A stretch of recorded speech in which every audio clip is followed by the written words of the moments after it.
سلام بچه‌ها، خوش اومدید کانال یوتیوبم. امروز من با یه ولاگ موتور بازی بریم برای شروع ولاگ.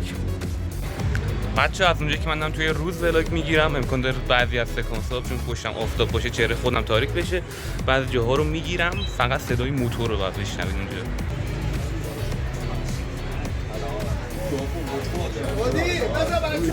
مثلا موتورها رو نه.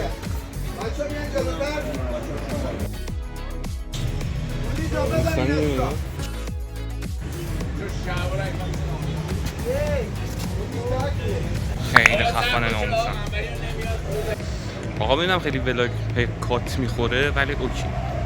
گفتم سطح کارم اونقدر بالا نیست. هنوز اول راهیم. این تازه ولاگ چهارم چنل منه. سعیمو میکنم بهتر بشه. میگم خیلی درست ویو بگیره.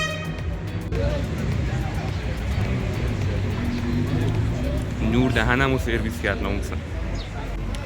آقا من یه ویدیو کلی این موتورا بگیرم تا جایی که میتونم. البته ناموسم باکه نگاه کن. اینقدر باکه. اون ته موتوره. اینجا دارن قوانینو میگن. نه موتورا ناموسن خیلی خفن. کاوازاکی این آبی این جلو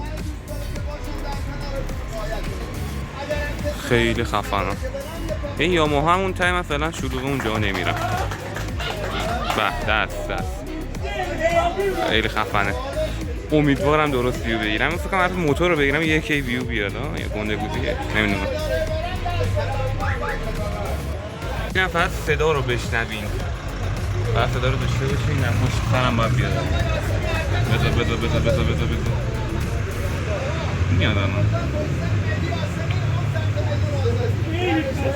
آمد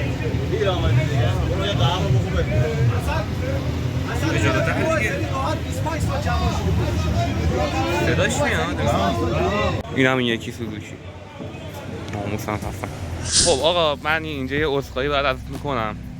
ولاگو گرفتم. من اصولا نباید پست کنم ولی پست میکنم دیگه. زحمتشو کشیدم. به خاطر بعضی از دلایل من نشد باهاشون برم جایی که با سرعت میرن، گاز و اینا میدن، گاز میدن. با نتونستم برم. نشد که بشه. جمعه بعدی ولی حتما میرم. ولاگ اون سریو میگیرم. قشنگ اون یکی رو ولاگ میگیرم براتون میذارم. این سری فقط یه آماده باش به نظرم باشه. خوب موتور رو فقط ببینید. آخرش یه اسکوتر سواری میکنیم با سرعت 20 تا 30 تا نمیدونم. فعلا با این اسکوتر اوکی باشین تا هفته بعد رکوردشو جمعه بگیرم. آقا موتور نشد ولی اسکوتر شد. صافش کن بگم تو خاک.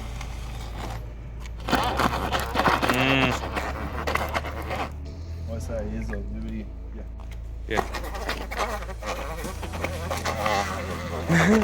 داره با سوختنی میاد. بیا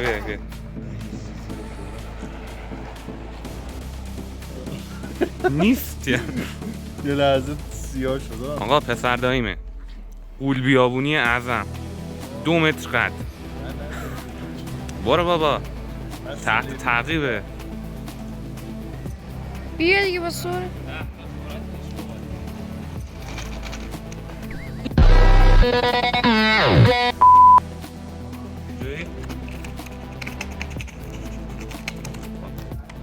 مرسی از اینکه این ویدیو رو دیدیم. سعی میکنم ولاگام روز به روز بهتر کنم. لایک و سابسکرایب و کامنت فراموش نشه.